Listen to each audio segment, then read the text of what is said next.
नमस्कार, कान्तिपुर समाचारमा स्वागत छ। सुरु गरौं अहिलेका मुख्य समाचारबाट। प्रधानमन्त्री ओलीले राजा महाराजाकै शैलीमा संविधान र गणतन्त्रमाथि धावा बोलेको नेकपा अध्यक्ष दाहालको भनाई, भन्छन् ओलीको राष्ट्रवाद उदाङ्गियो। काम चलाउ सरकारद्वारा कर्मचारीको सरुवामा मनोमाने, संवैधानिक अङ्गको अधिकारमा हस्तक्षेप गरेको भन्दै लोकसेवाको आपत्ति। किसानका समस्याप्रति किसान आयोग मुखदर्शक, कामै नगरी 4 वर्ष गुजारेपछि औचित्यमाथि नै प्रश्न।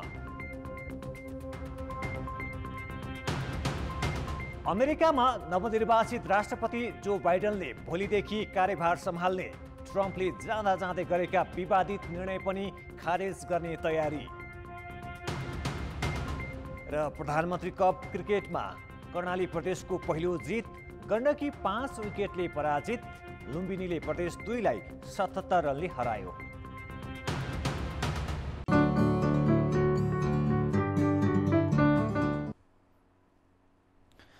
प्रधान न्यायाधीश चोलेन्द्र शमशेर राणाले प्रतिनिधि सभा विघटनलाई अदालतले अस्वीकार गर्दा पनि संविधानको धारा 76 को 1 अनुसार बहुमत प्राप्त दलको नेता नै प्रधानमन्त्री हुनेमा रिट निवेदकको भनाई के हो भन्दै प्रश्न गरेका छन्। प्रतिनिधि सभा विघटनका विरुद्ध परेका रिटमाथि मंगलबारको सुनवाईका क्रममा प्रधान न्यायाधीश राणाले निवेदकका तर्फबाट बहस गरिरहेको समयमा राणाले प्रश्न गरेका हुन्।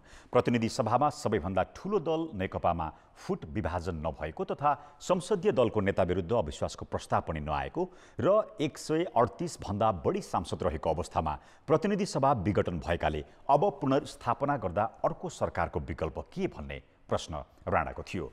उनले संविधानको धारा 76 को उपधारा 1 अनुसार सरकार बन्ने अवस्था रहेसम्म उपधारा 2, 3 वा 5 अनुसार सरकार गठनको बाटो नखुल्ने पनि तर्क गरे। निवेदकका तर्फबाट बहस गरेका अधिवक्ता रुद्र शर्माले प्रधानमन्त्रीलाई विशेषाधिकार नदिएको सन्दर्भ उठाइरहेका बेला राणाले विशेषाधिकारको प्रश्न नभएकाले त्यसलाई दोहोर्याउनु परेन भनेका थिए।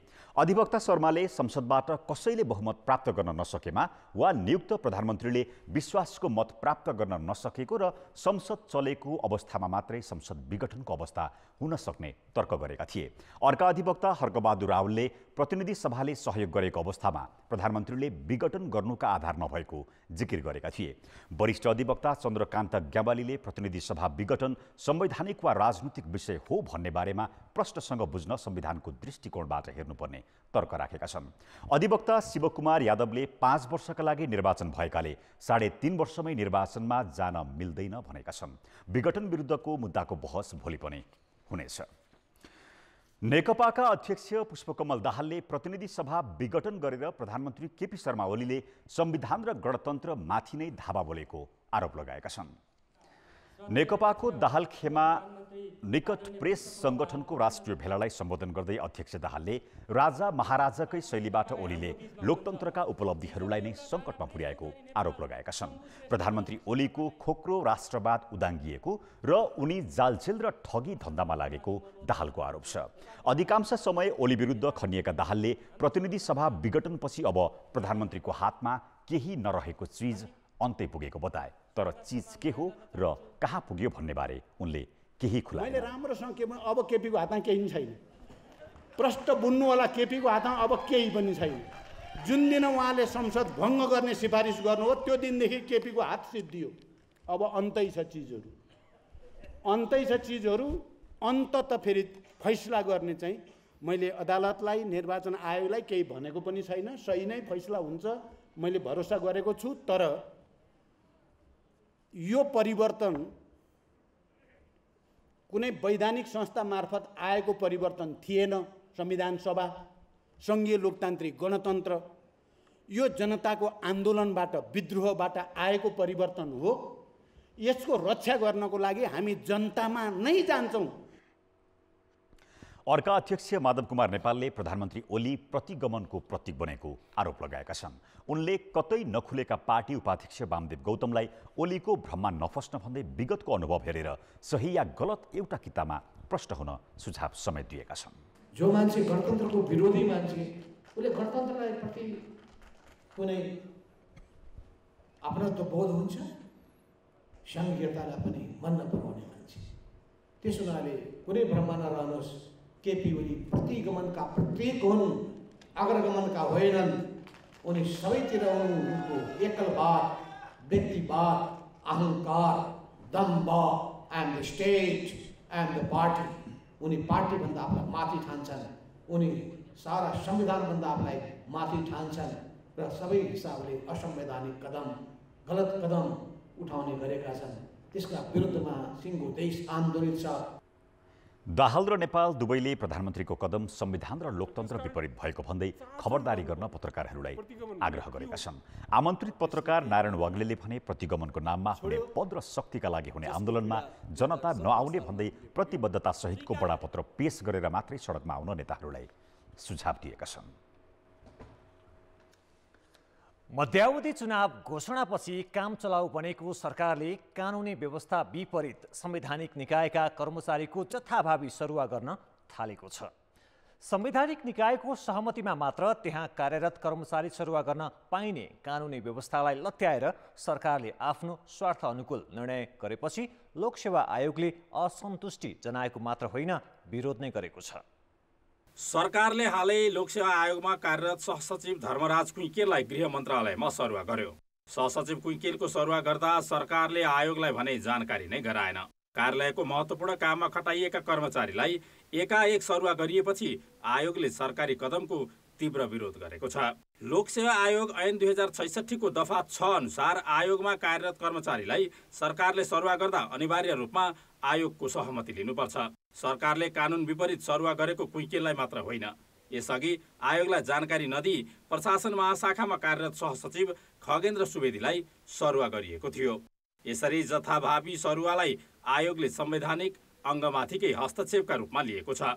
उसले संवैधानिक अङ्गको अधिकार र कानुनी व्यवस्था विपरीत जथाभावी निर्णय नगर्न सरकारलाई चेतावनी दिएको छ। निष्पक्ष रूपमा कार्य सञ्चालन गर्नको लागि कमसेकम यतिसम्म त हुनु पर्यो कि यहाँ कार्यरत कर्मचारी सरुवा एक शब्द सोधिदिने अथवा हामीलाई कुनै अप्ठ्यारो सकी त्यो अमुक कर्मचारी चलाउँदा त्यतिसम्म त गरिदिनु पर्थ्यो नेपाल सरकारले। त्यो पनि केही समयदेखि गरिएको छैन। यो अहिलेको निर्वाचन आयोगको कानुनको सहसचिव सरुवा भएको कारणले मात्रै यो बाहिर न्युजमा बढी आयो र यहाँ त बेला बेलामा आयोगको जानकारी बेगर्ने कर्मचारी सरुवा गर्ने क्रम बढिरहेछ। प्रशासनिक र एक हदसम्मको आर्थिक स्वायत्तता भएन भने यी संस्थाहरू स्वायत्त रूपमा काम गर्न सक्दैन। यो त सरकारी युनिट जस्तो हुन्छ। सरकारले आफू खुसी सरुवा गरेको लोकसेवा आयोगमा मात्र होइन, पुस अन्तिम साता निर्वाचन आयोगमा दल विभाजन हेर्ने कानुन महाशाखा प्रमुख फेरबदल गर्यो। नेकपाका दुई समूहले आधिकारिकता दावी गरिरहेका बेला पार्टीभित्र एक तिहाईमा सीमित प्रधानमन्त्री केपी ओलीले आधिकारिकता सम्बन्धमा कानुन हेर्ने मुख्य कर्मचारीको सरुवा गर्नुलाई आशंकापूर्ण रूपमा हेरिएको छ। खास गरी संवैधानिक निकायमा सरकारको स्वार्थमा नभई स्वतन्त्रपूर्वक काम होस् भनेर कर्मचारी सरुवामा अनिवार्य सहमतिको व्यवस्था गरिएको हो। अझ अहिले त निर्वाचन घोषणा गरिएको अवस्था छ, त्यसैले सरुवामा कानुनी व्यवस्था उपेक्षा गरिनुलाई काम चलाउ सरकारको मनोमानीका रूपमा लिएको छ। पहिलो कुरा त सरुवा भनेको निजामती सेवा ऐनमा सरुवाका प्रावधानहरू छन्, कतिपय हाम्रा प्रचलनहरू पनि छन्। भनिन्छ सरुवा हुँदा त्यसको औचित्य र कारण खोलाउनु पर्छ भनिन्छ र संवैधानिक निकायका आफ्ना ऐनहरू पनि छन् र संवैधानिक निकायलाई अलिकति परामर्श गर्नुपर्ने उहाँहरूको विशेष प्रकारको कार्य हुने भएको हुनाले, संवेदनशील कार्य हुने भएको हुनाले समन्वय गर्ने प्रचलन थियो। यस विषयमा हामीले सरकारका प्रवक्ता पार्वत गुरुङ र संघीय मामिला तथा सामान्य प्रशासन मन्त्री गणेश ठगुन्नालाई सम्पर्क गरेका थियौं। ठगुन्नाले आफूलाई अप्ठ्यारो पर्ने जनाएर बोल्न मानेनन् भने गुरुङले सरकारी निर्णयमा प्रतिक्रिया दिन आवश्यक छैन भने। यसले पनि काम चलाउ सरकारले कानुनी सीमा नागेको प्रष्ट हुन्छ। कान्तिपुर समाचारका लागि क्यामेरामा विकास जोशीका साथ बाबुराम तिमल सिन्हाको रिपोर्ट। ब्रेकपछि समाचारमा स्वागत छ। अब बाँकी समाचार। 1 नम्बर प्रदेश सभाको 7औं अधिवेशन आह्वान गरिएको अघिल्लो दिन मंगलबार अर्थात् आज नेकपा दाहाल समूह र नेपाली कांग्रेस संसदीय दलको छुट्टा छुट्टै बैठक बसेको छ। नेपाली कांग्रेस संसदीय दलको बैठकमा प्रधानमन्त्री केपी शर्मा ओलीले प्रतिनिधि सभा विघटन गरेपछि मुलुकमा विकसित राजनैतिक अवस्था, मुख्यमन्त्री शेरधन राई विरुद्ध प्रदेशसभामा दर्ता गरिएको अविश्वास प्रस्ताव लगायतका विषयमा छलफल भएको छ। सर्वोच्च अदालतको निर्णय कुर्ने निचोडसहित कांग्रेस संसदीय दलको बैठक सकिएको छ। यस्तै बैठकले मुलुकमा राजनैतिक सङ्कट सृजना गर्नमा सिङ्गो नेकपा नै जिम्मेवार भएको निष्कर्ष निकालेको छ। मुख्यमन्त्रीमाथि लगाइएको अविश्वासको प्रस्ताव टुङ्गोमा पुग्न समय लाग्ने भन्दै यस विषयमा पछि निर्णय गर्ने बैठकको निर्णय छ। त्यहाँ हाम्रो पोजिसन के, अन्य राजनीतिक दलको पोजिसन के, सातै अवस्था के भनेर सातैवटा परिस्थिति हेरेर हामीले यो बैठकलाई चाहिँ हामीले जारी नै राख्ने निर्णय गरेका छौँ र भोलिको दिनलाई हेरेर भोलिको दिनमा टेकेर प्रस्ताव त टेबल हुनु पर्यो नि त। टेबल भएको छैन। टेबल भएपछि हामी कुन कोर्समा जाने भन्ने कुरो हुन्छ र काङ्ग्रेसले जुनसुकै बाटो पनि अख्तियार गर्न सक्छ। यता नेकपा दाहाल समूहको संसदीय दलको बैठकले अविश्वासको प्रस्तावमा समर्थन जुटाउन थप गृह कार्य गर्ने निर्णय गरेको छ। मुख्यमन्त्री शेरधन राई विरुद्ध अविश्वासको प्रस्ताव दर्ता गरेको यो समूहले यसअघि नै भीम आचार्यलाई संसदीय दलको नेता चयन गर्दै नयाँ मुख्यमन्त्रीका रूपमा प्रस्तुत गरिसकेको छ। उता ओली समूहले भने आफूले कारबाही गरेका दाहाल पक्षीय 16 जना सांसदलाई प्रदेशसभा बैठकमा भाग लिन नदिने गरी अघि बढाउने जनाएको छ। उहाँहरूले अब नारा जुलुस गरेको अवस्थामा उहाँहरूले हामीलाई जबरजस्ती नगरेको अवस्थामा हामी त्यसमा हाम्रो कुनै प्रतिवाद हुने छैन। तर अब हामीलाई अब आफ्नो मर्यादालाई भुलेर उहाँहरूले आफैले हैन अब रोक्ने ठेल्ने अवस्था आयो भने त्यसको चाहिँ स्वाभाविक रूपमा प्रतिवाद हुन्छ। ओली समूहले दाहाल पक्षीय 16 जना सांसदलाई कुनै पनि संसदीय गतिविधिमा संलग्न हुन नपाउने गरी 3 महिनाका लागि निलम्बन गरेको छ। यस्तै दाहाल पक्षले मुख्यमन्त्री राई सहित 8 जनालाई सोही प्रकारको कारबाही गरेको छ। कुन समूहले गरेको निर्णय कार्यान्वयन गर्ने भन्ने विषयमा सभामुख प्रदीप कुमार भण्डारीले कुनै निर्णय गरेका छैनन्।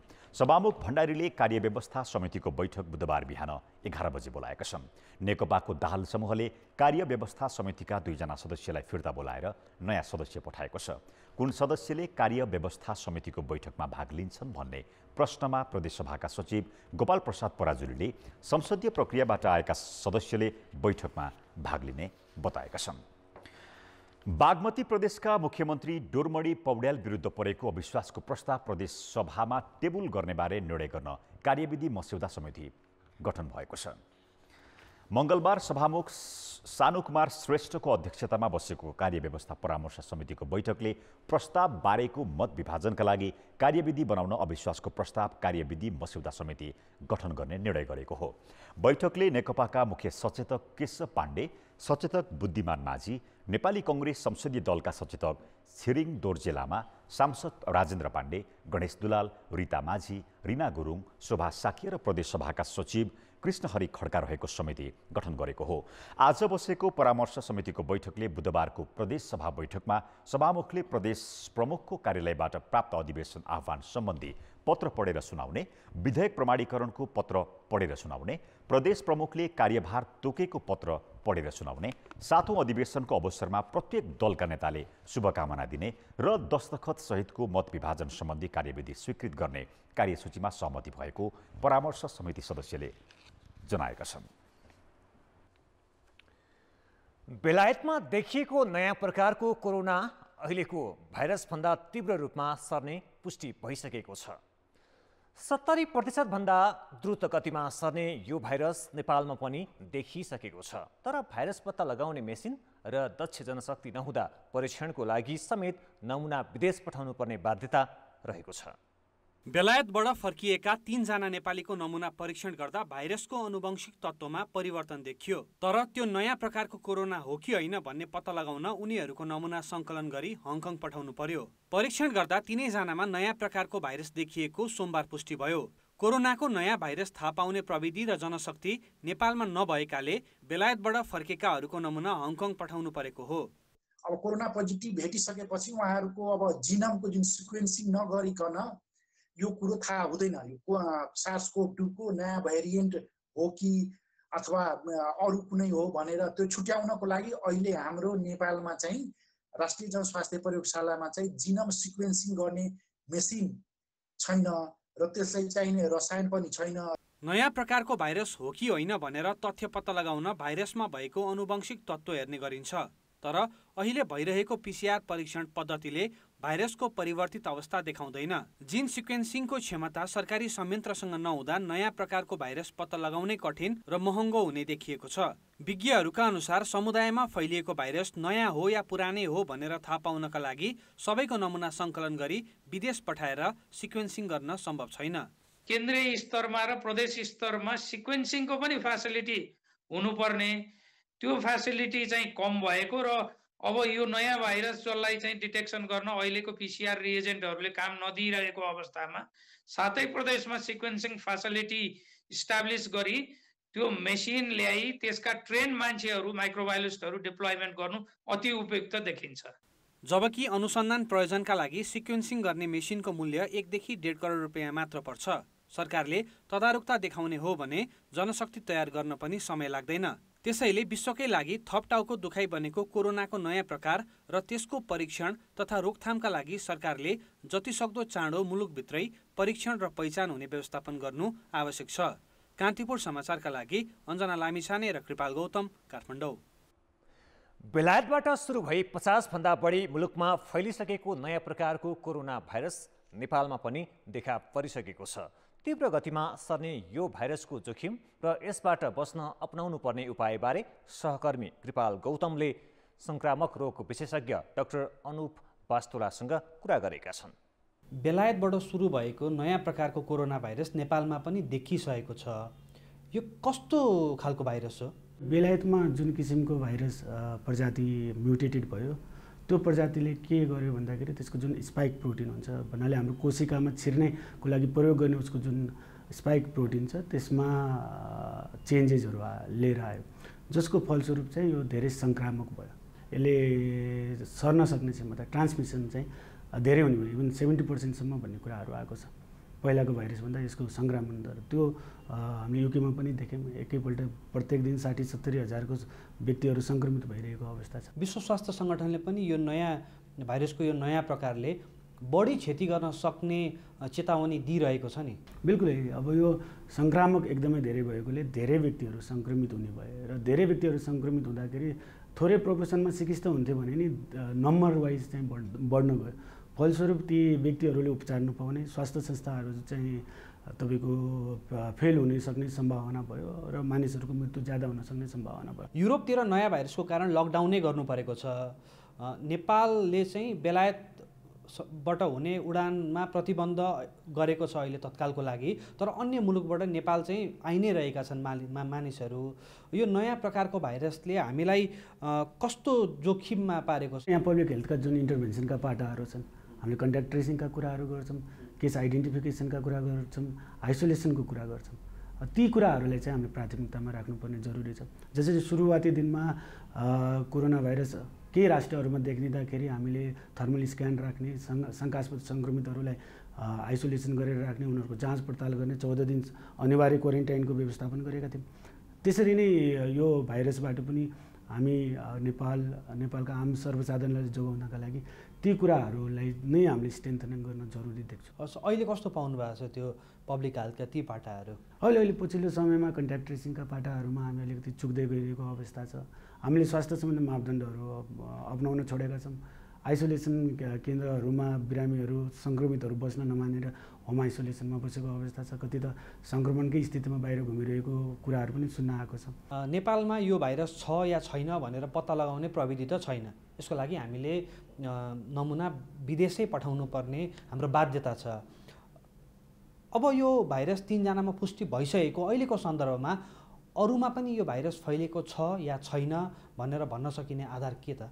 मुख्य कुरा चाहिँ हामीले जहिलेसम्म समुदायमा भनौँ न भएका सङ्क्रमितहरूको र्यालको नमुनाले होल जिनोम सिक्वेन्सिङ गरेर हाम्रो अवस्था के छ, हाम्रो भाइरस भनौँ न युकेमा यो कुनै भेरिएन्ट नयाँ निस्किन सक्छ भने हाम्रोमा नै अर्को नयाँ भेरिएन्ट यहीँभित्रै उब्जिएको हुनसक्छ होइन, अथवा बाहिरबाट आएर यहाँ इस्ट्याब्लिस भएको हुनसक्छ। ती कुराहरू चाहिँ अध्ययन गर्न जरुरी छ। महामारीको अवस्थामा हाम्रा ल्याबहरू धेरै राम्रो अवस्थामा गुज्रिरहेका छन्। विकसित भइरहेको अवस्थामा चाहिँ नेपाल सरकारले होल जिनोम सिक्वेन्सिङ गर्न हाम्रो नेसनल पब्लिक हेल्थ ल्याबलाई पनि स्ट्रेन्थनिङ गर्न सक्ने मैले देख्छु। पुरानो भाइरसको सङ्क्रमण दर कम भइरहेको हाम्रो अहिलेको अवस्थामा नयाँ भाइरस फैलने सम्भावना कतिको देख्नुहुन्छ? यो अब फेरि भोलि गएर आजको 2 महिना 3 महिना 4 महिनापछि गएर फेरि सङ्क्रमण दर बढ्न सक्छ कि सक्दैन? होइन, भाइरसहरू म्युटेटेड हुन्छ। म्युटेटेड भएपछि नयाँ भेरिएन्ट आउँछ, पुरानो भेरिएन्टहरू बिस्तारै हराएर जान्छ। त्यो कुनै पनि आरएनए भाइरसहरूमा देखिने प्रक्रिया हो। र जो डोमिनेन्ट के हुन्छ भन्दा म्युटेसन हुँदा फेरि कोही मत्थर भएर कामै हुन्छ नि, इन्फेक्सनै गर्न नसक्ने हुन सक्छन्। कुनै चाहिँ तपाईँको प्याथोजेनेसिस जुन हामीले भाइरोलेन्स भन्छौँ त्यो जिनमा परिवर्तन गर्यो भने झन् सिकिस्त बनाउन सक्ने अवस्थाहरू आउन सक्छ। त्यो अर्को चुनौती, कोरोना भाइरस समुदायमा फैलिँदै जाँदा त्यो अर्को चुनौती पनि साइन्टिफिक वर्ल्डमा हाम्रोमा रहेको छ होइन, विश्वव्यापी रूपमा झन् सिकिस्त बनाउने आउँछ कि। तर अहिलेको यो नयाँ प्रजाति जुन युकेमा देखियो, केही भेरिएन्टहरू तपाईँको चाहिँ साउथ अफ्रिकामा देखियो, ब्राजिलमा देखियो, यिनीहरू चाहिँ एकदमै सङ्क्रामक, एक व्यक्तिबाट अर्को व्यक्तिमा धेरै चाँडै सर्ने र पहिलाको भाइरसभन्दा धेरै सङ्क्रमण गराउने भएको भएर यो चुनौती चाहिँ थपिएको अवस्था हो। भारतले आफू कहाँ उत्पादित कोभिड-19 विरुद्धको खोप नेपाल सहित छिमेकी देशलाई दिने भएको छ। भारतको विदेश मन्त्रालयले आज प्रेस विज्ञप्ति जारी गरी नेपाल, भुटान, मालदिप्स, म्यानमार र सेसेल्सलाई अनुदान सहायता अन्तर्गत खोप दिने जनाएको छ। उसले स्थानीय आवश्यकता हेरेर विभिन्न चरणमा खोप दिने भनेको छ। छिमेकी देशमा भोलिदेखि खोप निर्यात गर्ने पनि विज्ञप्तिमा उल्लेख गरिएको छ। भारतले आफ्ना नागरिकलाई कोभ्याक्सिन र कोभिसिल्ड खोप लगाउन सुरु गरिसकेको छ।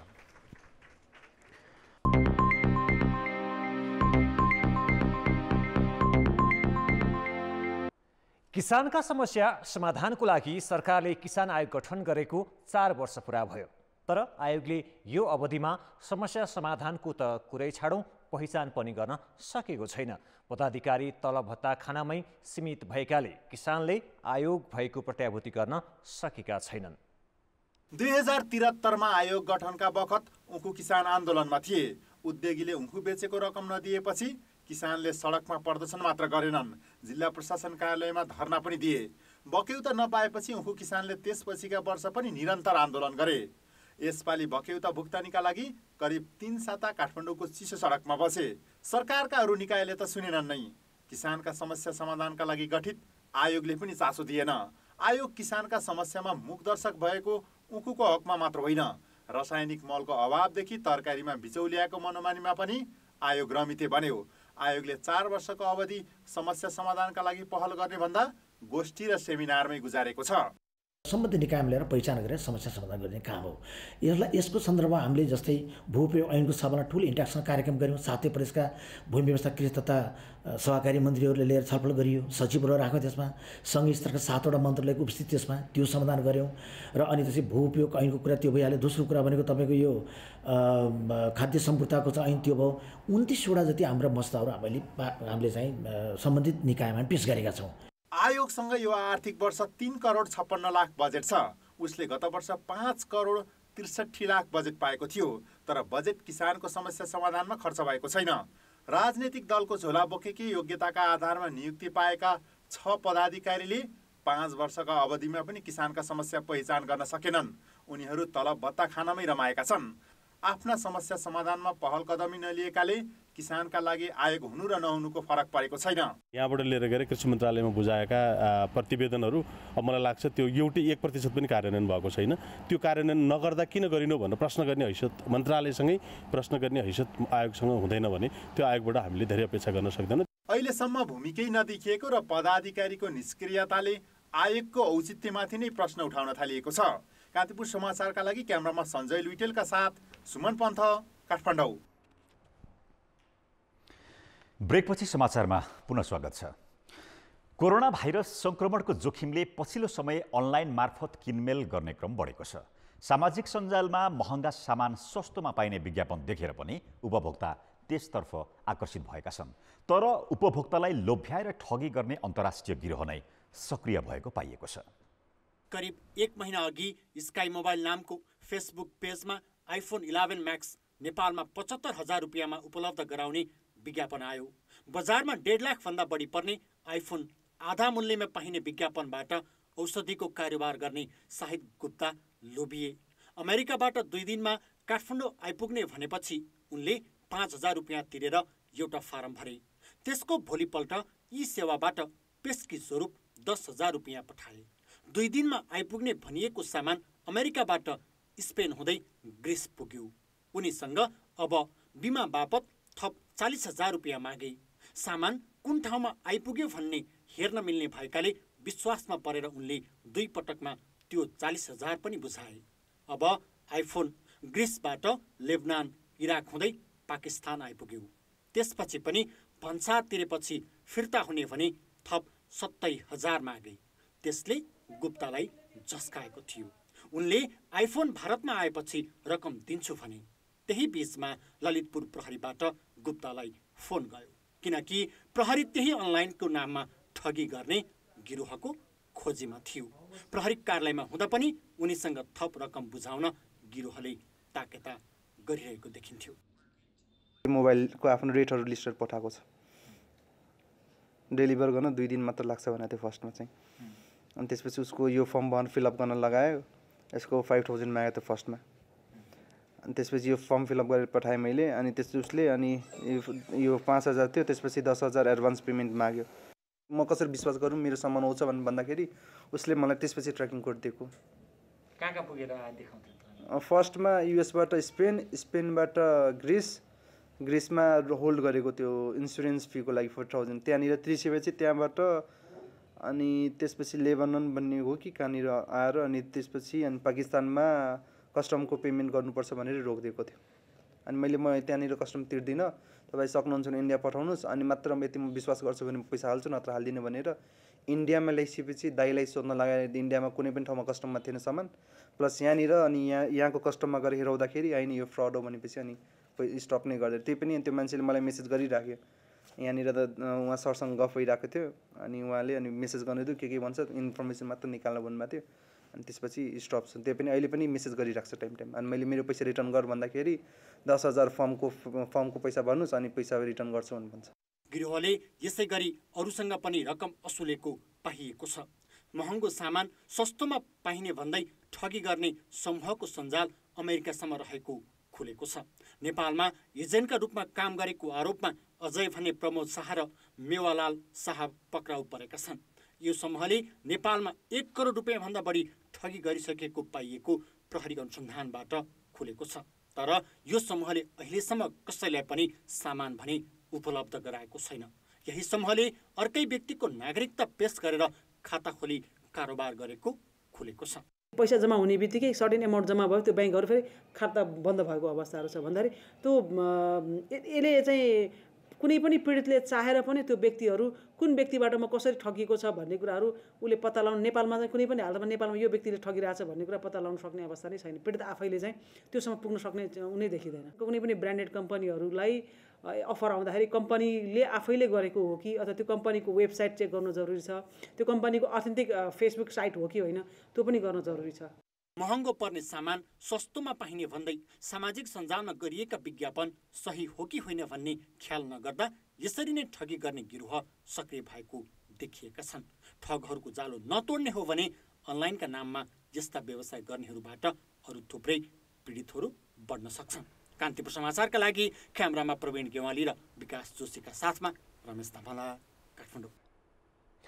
अब जनमतको अन्तिम परिणाम। जनमतमा हिजो हाम्रो प्रश्न थियो, संक्रमणकालीन न्यायका संयन्त्र निष्फल हुनुको कारण के होला? ए आयोगहरूको अकर्मण्यता, बी राजनैतिक दाउपेच र सी पीडकको बोलवाला।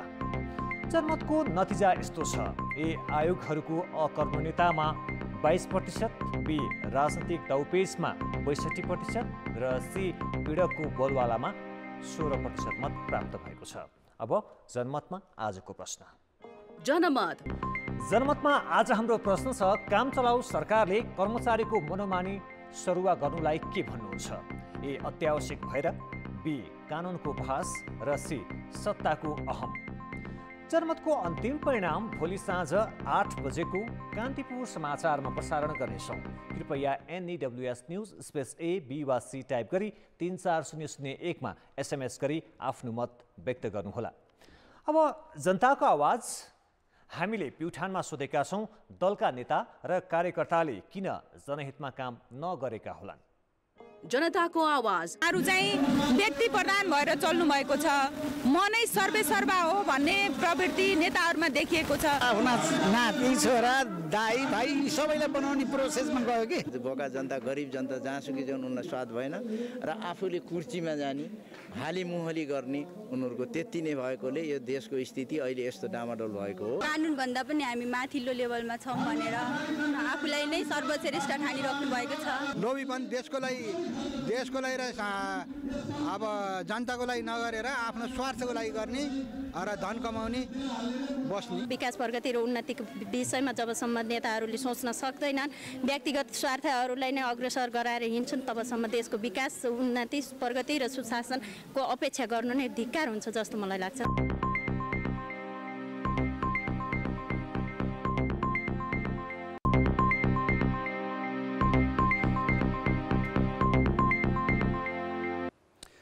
नमस्कार, कान्तिपुर खेलकुद समाचारमा स्वागत छ। प्रधानमन्त्री कप एक दिवसीय क्रिकेट प्रतियोगितामा कर्णाली प्रदेशले ऐतिहासिक जित हात पारेको छ। उसले आज गण्डकी प्रदेशलाई 5 विकेटले हरायो। मुलपानी मैदानमा टस जितेर पहिले ब्याटिङ गरेको गण्डकी 42 ओभर 3 बलमा अलआउट भएको थियो। उसका 5 खेलाडीले मात्र दोहोरो रन जोडे। खराब सुरुवात गरेको गण्डकीले 2 रनमा पहिलो विकेट गुमायो। 14 रनमा दोस्रो र 27 रनमा तेस्रो विकेट गुमाएको गण्डकीको पारी अर्जुन कुमार र राहुल उपाध्यायले उकासे। उनीहरूले चौथो विकेटका लागि 89 रनको साझेदारी गरे। अर्जुनले 46 र राहुलले 53 रनको पारी खेले। यस्तै कप्तान विपिन खत्रीले 32, दिनेश बुढामगरले 10 र विशाल पौडेलले 15 रन बनाए। जवाफमा कर्णालीले 36 ओभर 5 बलमा 5 विकेटको क्षतिमा लक्ष्य पुरा गर्यो। कर्णालीको जितमा हिमांशु शाहीले 68 रनको योगदान गरे। यस्तै विपिन रावलले 49 र राज शाहले 32 रन बनाए। कुनै पनि प्रतियोगितामा कर्णालीको यो पहिलो जित हो।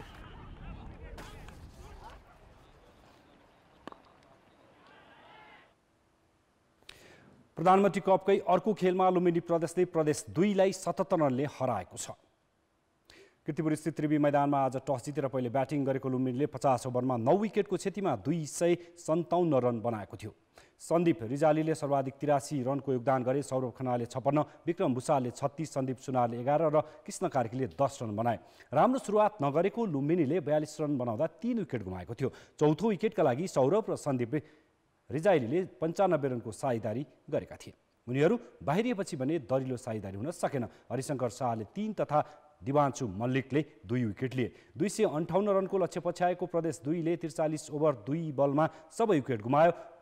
ओपनर सुधीर चौधरीले 42 र हरिशङ्कर शाहले 22 रन जोडे। कप्तान सुरज कुर्मी 6 रनमै बाहिरिए। सुधीरले तेस्रो विकेटका लागि महबुब आलमसँग 49 रनको साझेदारी गरे। महबुबले 31 रन बनाए। अन्तिम क्रमका खेलाडी विवेक यादवले 51 रनको योगदान गरे। उनले अन्तिम विकेटका लागि दिवान्शु मल्लिकसँग 56 रनको साझेदारी गरेका थिए। अनिल खरेलले 4 विकेट लिए। यस्तै दिपेन्द्र राउतले 2 तथा कृष्ण कार्की, अमित तामाङ र विक्रम भुषालले 1-1 विकेट हात पारे।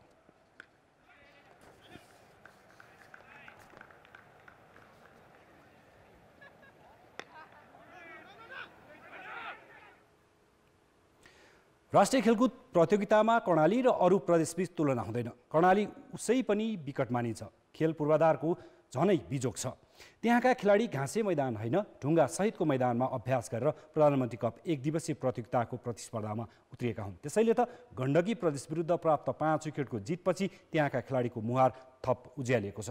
त्यहाँका अरू युवामा पनि उत्साह थपेको छ। प्रतियोगितामा जित हार स्वाभाविक हो। धेरै टिमले जितलाई सामान्य रूपमा लिन्छन्, तर कर्णाली प्रदेशका लागि मंगलबारको जित असामान्य हो।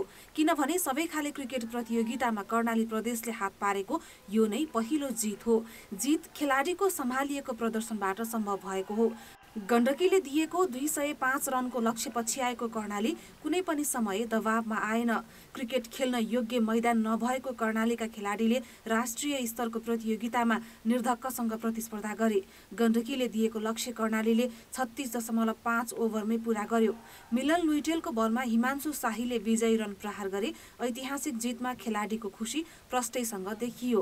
अब एकदम कस्तो हुन्छ, फर्स्ट विन होइन, फर्स्ट विनमा अब जस्ट छुट्टै एउटा भित्रबाट नै एउटा एकदम फिल एकदम राम्रो, एकदम प्राउड। कर्णालीले अहिलेसम्म विन आएको थिएन, अनि त्यही फर्स्ट विन एकदम राम्रो लागेको छ। त्यो वातावरणै मिल्दैन। अब कोही बाहिरबाट खेल्न गयो भने पनि यहाँ खेल्ने रहेछ है, यहाँ खेल्ने रहेछ है भने त्यो एकदम सरप्राइज हुन्छ कि त्यस्तो ठाउँबाट हामी खेलेर आउनुपर्छ होइन यस्तो ठुलो स्टेजमा खेल्नको लागि। अभिजित 68 रनको योगदान गरेका हिमांशुमा खुसीको सीमा नै थिएन। एक त टिमको ऐतिहासिक जित, अर्को व्यक्तिगत रूपमा आफ्नो उत्कृष्ट प्रदर्शन। कर्णालीका खेलाडीले स्तरीय मैदानमा अभ्यास गर्न पाएका थिएनन्। राम्रो मैदानमा खेल्न पाएको काठमाडौँमै हो। उनीहरूले ढुङ्गा सहितको मैदानमा अभ्यास गरेर आफूलाई तिखारेका हुन्। यो हो कि हाम्रो टिम पनि चेन्ज भएको छ, न्यू कमर्स आएको छन् अनि त्यही भएर अब पोजिटिभ क्रिकेट खेल्न सोचिरहेको थिएँ। हामी विनको लागि गएको छैन, पोजिटिभ खेल्न गएको। अब पोजिटिभ खेल्दा खेल्दा आफै विन राम्रै फिल भइरहेछ। अब टिमको लागि फर्स्ट विन पनि छ। अब त्यही कन्टिन्यू गर्छौँ हामी, अगाडि पनि त्यही अगाडि लिन खोज्छौँ हामी। अब त्यो ग्राउन्ड पनि हाम्रो मेन्टेन छैन। हामी ग्राउन्डमा नि त्यही ढुङ्गा भाटामा खेल्छौँ, चोट लाग्छ। त्यो एकाडेमीमा जति गर्छन् त्यति हो। कहिलेका यस्तै टुर्नामेन्टमा सिधै आए पनि म्याच राम्रो खेल्न पाइन्छ। कस्तो लाग्यो आज फर्स्ट विन हुँदाखेरि चाहिँ? आज धेरै खुसी लाग्यो। कर्णालीले पहिलो खेलमा विभागीय क्लब त्रिभुवन आर्मी विरुद्ध पनि सम्मानजनक प्रदर्शन गरेको थियो। उसले राष्ट्रिय टिमका खेलाडीको वर्चस्व रहेको आर्मीलाई 195 रनमा रोकेको थियो। ग्राउन्डलाई अब हामीले अब यसको लागि चाहिँ अब प्रदेश सरकार सबै केन्द्र सरकार सबैसँग हामीले कुरो गरिरहेछौँ होइन। अब मेन समस्या ग्राउन्डकै छ होइन। अब समग्र कर्णालीमै एउटा राम्रो खेल्ने लायकको मैदान नभएको कारणले गर्दा हामी पछाडि परेको छौँ। यसको लागि हामीले पहल गरिरहेछौँ होइन। कर्णालीको जितले सम्भावना भएका खेलाडी देशका सबै भागमा छन् भन्ने उजागर भएको छ। कान्तिपुर समाचारका लागि क्यामेरामा विकास जोशीका साथ सबिना कार्की, काठमाडौँ। कान्तिपुर खेलकुद समाचारलाई यति नै। धन्यवाद रोशन। अब मौसम सम्बन्धी जानकारी।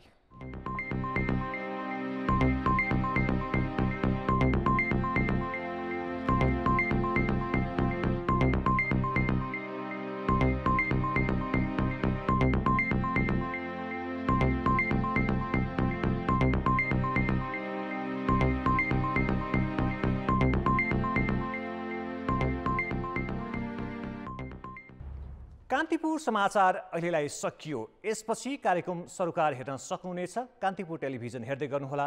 नमस्ते।